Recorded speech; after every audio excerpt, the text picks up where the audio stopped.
মন্ত্রিসভায় আবারও বড়সড় পরিবর্তন আসছে।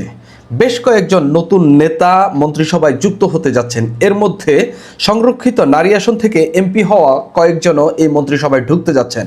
অর্থাৎ নতুন করে আরও কয়েকজন মন্ত্রী, প্রতিমন্ত্রী এবং উপমন্ত্রী হচ্ছেন।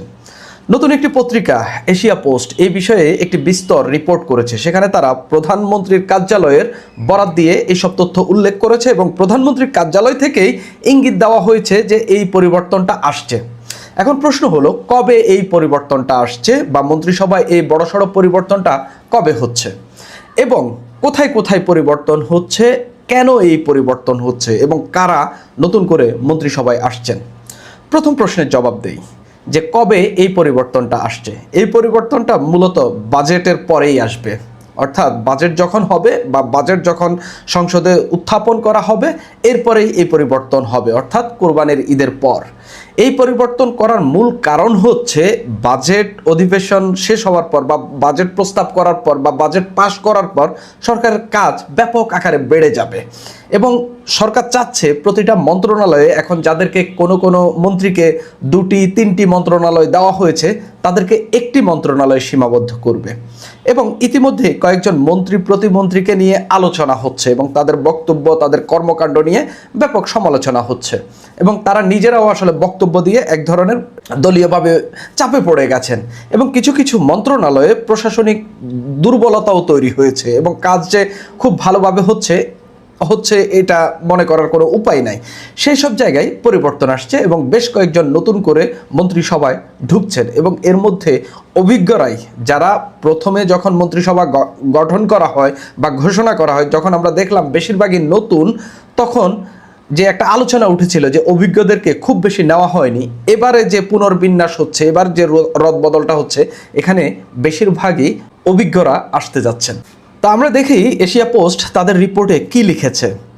তারা লিখছে, নতুন মন্ত্রিসভায় কয়েকজন অভিজ্ঞ পার্লামেন্টেরিয়ান, পোড় খাওয়া রাজনীতিক এবং 2-1 তরুণ মুখও দেখা যেতে পারে। বিশেষ করে বিএনপি স্থায়ী কমিটির সদস্য গয়েশ্বরচন্দ্র রায়ের নাম জোরালোভাবে আলোচনায় রয়েছে।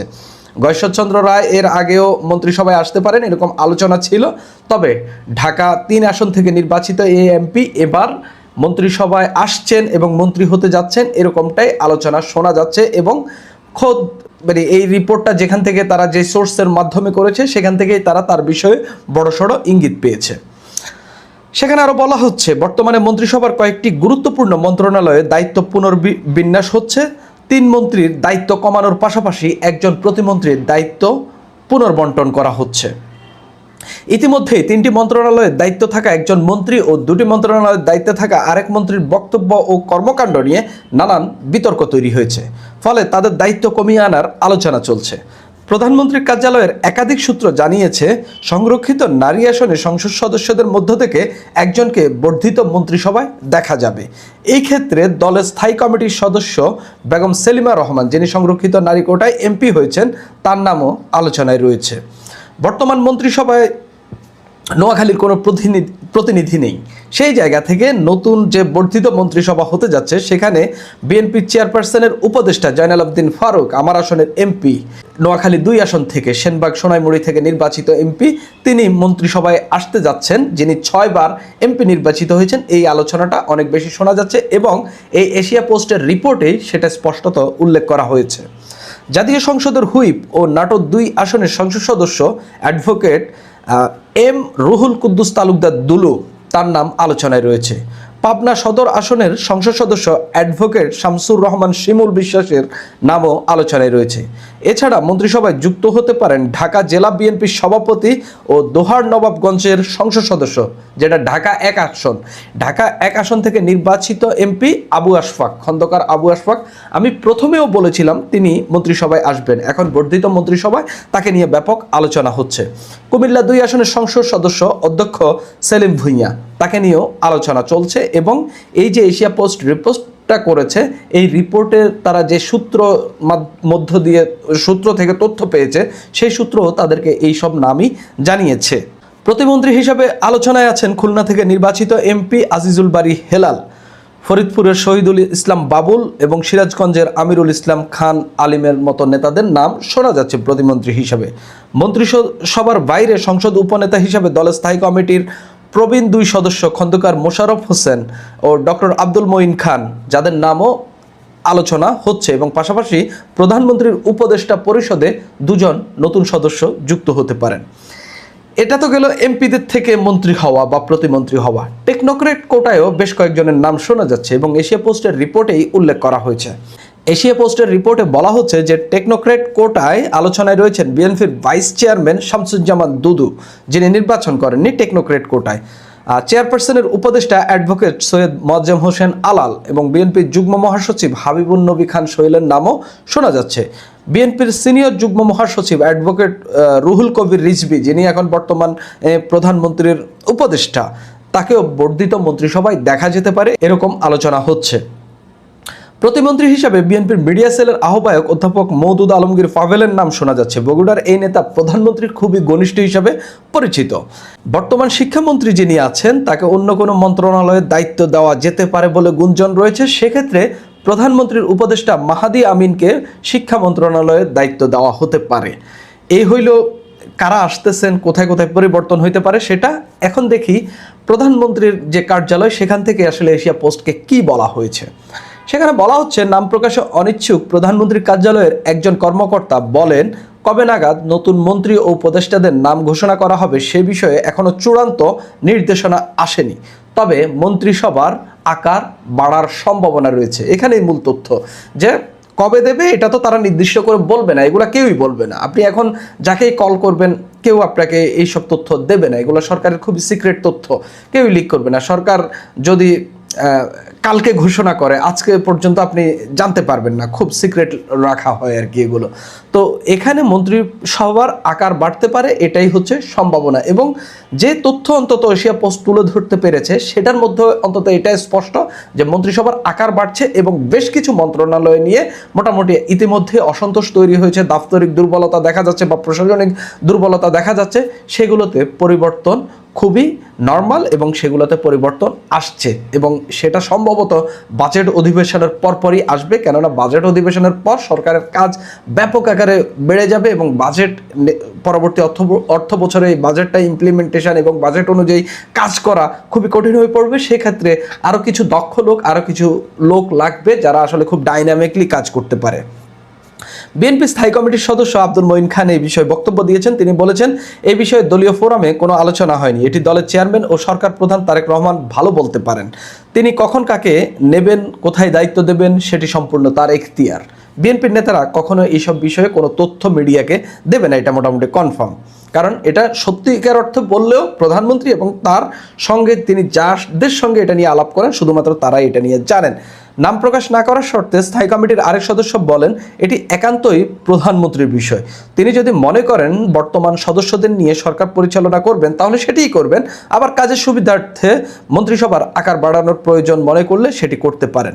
তবে এটা স্পষ্ট যে এই মন্ত্রিসভা দিয়ে কাজ খুব আহামরি হচ্ছে না এবং কয়েকজন মন্ত্রীর উপর খুব বেশি চাপ পড়ে যাচ্ছে, বিশেষ করে যাদের উপর 2-3টি মন্ত্রণালয়, তারা একটি মন্ত্রণালয়ে খুব ভালো ফোকাস করতে পারছে, দেখা গেল বাকি দুটিতে সেভাবে কাজ করতে পারছে না। তো এটা একটা বড় সমস্যা হয়ে দাঁড়িয়েছে। তো এই জায়গায় পরিবর্তন আসবে, এটা আগেও আমি বলেছিলাম। এবং জনাব তারেক রহমান এই মন্ত্রিসভাটাকে যে খুব একেবারে স্ট্যাবল রাখবে বা হচ্ছে যাকে যে কাজ দিয়েছে সে 5 বছর ধরে সেই কাজ করবে, এরকম হবে না। এখানে কয়েকটি মন্ত্রণালয় ছাড়া, কয়েকটি সিনিয়র নেতার মন্ত্রণালয় ছাড়া বাকিগুলোতে পরিবর্তন হবে এবং কোনো অভিযোগ এলে বা কোনো কাজ প্রশাসনিক অদক্ষতা তৈরি হলে সেখানে পরিবর্তন আসবে এবং পরিবর্তন অবশ্যম্ভাবী। এখানে বেশ কিছু হিন্ট রয়েছে যে কোন কোন মন্ত্রণালয়ে পরিবর্তন আসছে, আমি সেটা এখানে উল্লেখ করিনি। আমি এটা নিয়ে বসবো আলাদা করে এবং এখান থেকে আমি বের করব এবং কিছু সোর্সের মাধ্যমে আমি জানার চেষ্টা করব যে হচ্ছে স্পষ্টত কোন কোন মন্ত্রণালয়ে পরিবর্তন আসছে এবং বিশেষ করে এখানে শিক্ষামন্ত্রীর কথা তো বলা হচ্ছে এবং আরও কোন কোন মন্ত্রণালয়ে পরিবর্তন আসছে, কোথায় কোথায় কী পরিবর্তন আসছে সেসব নিয়ে আমি আলাদা করে আরেকটা ভিডিও দিব। আসসালামু আলাইকুম। বিএনপি সরকার ক্ষমতা গ্রহণের পর তারেক রহমান যখন মন্ত্রী পরিষদ গঠন করলো, সে মন্ত্রী পরিষদের চমক ছিল, হতাশাও ছিল। খুব স্বাভাবিকভাবে চমক ছিল যখন অন্তর্বর্তীকালীন সরকারের নিরাপত্তা উপদেষ্টা খলিলুর রহমান বাংলাদেশের পররাষ্ট্রমন্ত্রী হয়ে যান। অনেকেই আকাশ থেকে পড়েছিল এই খলিলুর রহমানের নিয়োগ নিয়ে। খলিলুর রহমানের পদত্যাগ চেয়েছিল বিএনপি, খলিলুর রহমানকে বলেছিল বিদেশি। এই বিএনপির স্বরাষ্ট্রমন্ত্রী সাউদ্দিন আহমেদ, তিনি বলেছিলেন যে বিদেশ থেকে আনা হয়েছে। তাকে বিএনপি আনুষ্ঠানিকভাবে ডক্টর ইউনূসের কাছে গিয়ে অভিযোগ করেছিল খলিলুর রহমানকে যেন সরিয়ে দেওয়া হয়। খলিলুর রহমানকে যেমন নেওয়া হয়েছিল, একইভাবে বিএনপি স্থায়ী কমিটির সদস্য আওয়ামী লীগ আমলে প্রচন্ড ত্যাগ, তিতিক্ষা, নির্যাতন, জেল জুলুমের শিকার বাবু গয়েশ্বর চন্দ্র রায়, তিনি যখন মন্ত্রিসভায় জায়গা পেলেন না, বিএনপির অনেক অনেক কর্মী সমর্থক, মাঠের কর্মী সমর্থক তারা হতভম্ব হয়েছে। যদিও গয়েশ্বর চন্দ্র রায়ের পরিবারের একজন, তার বিআই নিতাই রায় চৌধুরী, তিনি মন্ত্রী আছেন। গয়েশ্বরচন্দ্র রায়ের কন্যা নিপুণ রায় চৌধুরী, তিনি সংরক্ষিত নারী আসনে তিনি বেশ আলোড়ন তোলা মানুষ। তারপর গয়েশ্বরচন্দ্র রায় এমপি হিসাবে আছেন, এক পরিবারের 3 জন এমপি আছেন। কিন্তু গয়েশ্বরচন্দ্র রায়, তার ফিগারটাই অন্যরকম, তার ইমেজটাই অন্যরকম। বাংলাদেশের সনাতন ধর্মাবলম্বী একজন হিন্দু নেতা, এর পাশাপাশি তার বক্তৃতার স্টাইল, তার অনেক সময় তার ভারী কি বক্তৃতা, এগুলো মানুষের নজর কাড়ে। আরো একজন মানুষ, তিনি হচ্ছেন অ্যাডভোকেট ফজলুর রহমান, বর্ষিয়ান নেতা, বয়োবৃদ্ধ নেতা, তার বয়স এখন 78-79 বছর। তার মুক্তিযুদ্ধের পক্ষে কথা বলা, মুক্তিযুদ্ধের ঝান্ডা প্রায় একা হাতে ইউনূস সরকারের সময় তুলে রাখা, তার সাহসী ভূমিকা, তার ত্যাগ, তিতিক্ষা, তার জনপ্রিয়তা, এসব কিছুই বিএনপির কাছে মূল্যায়ন হয়নি। তিনিও মন্ত্রিত্বের স্বাদ নিতে পারেননি। এবার আবার মন্ত্রিসভার পরিসর বাড়ছে, এবারও কি এই দুইজন বাদ থাকবেন কিনা, গয়েশ্বরচন্দ্র রায় এবং ফজলুর রহমান? আমরা আগে খবরটায় নজর দিই। মন্ত্রণালয়গুলোর উপর বাড়তে থাকা প্রশাসনিক ও রাজনৈতিক চাপ কমাতে মন্ত্রিসভার আকার বাড়ানোর পরিকল্পনা করছে বিএনপি সরকার। নির্বাচনী প্রতিশ্রুতি বাস্তবায়ন এবং প্রশাসনিক কার্যক্রমে গতি আনতে মন্ত্রিসভার রদবদল ও সম্প্রসারণের চিন্তা চলছে। একই সঙ্গে রাজনৈতিক ভারসাম্য ও কর্মদক্ষতার বিষয়টিও বিবেচনায় নেওয়া হচ্ছে বলে সংশ্লিষ্ট সূত্রে জানা গেছে। প্রধানমন্ত্রী কার্যালয়ের একাধিক সূত্র জানায়, নতুন করে 5 থেকে 6 জনের নাম নিয়ে আলোচনা চলছে। এর মধ্যে 3 থেকে 4 জন মন্ত্রিসভায় যুক্ত হতে পারেন। টেকনোক্রেট কোটায় একজনকে অন্তর্ভুক্তি করার সম্ভাবনা রয়েছে। এছাড়া 2 জন নতুন উপদেষ্টা নিয়োগ দেওয়া হতে পারে। তবে ঠিক কবে নাগাদ মন্ত্রিসভা সম্প্রসারণ করা হবে তা এখনো নিশ্চিত নয়। সংশ্লিষ্ট সূত্রগুলো বলছে, আগামী বাজেট অধিবেশনের আগেই এ বিষয়ে সিদ্ধান্ত আসার সম্ভাবনা বেশি। প্রধানমন্ত্রী কার্যালয়ের একটি সূত্র জানায়, টেকনোক্রেট কোটায় নতুন মুখ হিসাবে বিএনপি চেয়ারপারসনের উপদেষ্টা ও যুক্তরাজ্য বিএনপির সাবেক সভাপতি মাহিদুর রহমানের নাম আলোচনায় রয়েছে। এছাড়া চট্টগ্রামে 8 আসনের সংসদ সদস্য এরশাদুল্লাহ এবং পটুয়াখালী 4 আসনের সংসদ সদস্য এবিএম মোশাররফ হোসেনকে মন্ত্রিসভায় দেখা যেতে পারে। একই সঙ্গে বর্তমান মন্ত্রিসভায় নোয়াখালী অঞ্চলে কোনো প্রতিনিধি না থাকায় ওই অঞ্চল থেকেও একজনকে অন্তর্ভুক্তি করার বিষয়ে আলোচনা রয়েছে। সরকার সংশ্লিষ্ট সূত্র বলছে, বর্তমান মন্ত্রিসভায় কয়েকটি গুরুত্বপূর্ণ মন্ত্রণালয়ের দায়িত্ব পুনর্বিন্যাস হতে পারে। একটি মন্ত্রণালয়ের প্রতিমন্ত্রীর দপ্তর পরিবর্তনের সম্ভাবনা রয়েছে, কারণ কয়েকটি গুরুত্বপূর্ণ মন্ত্রণালয়ের প্রশাসনিক দুর্বলতা এবং কাজের ধীরগতির বিষয়টি সম্প্রতি সরকারের নজরে এসেছে।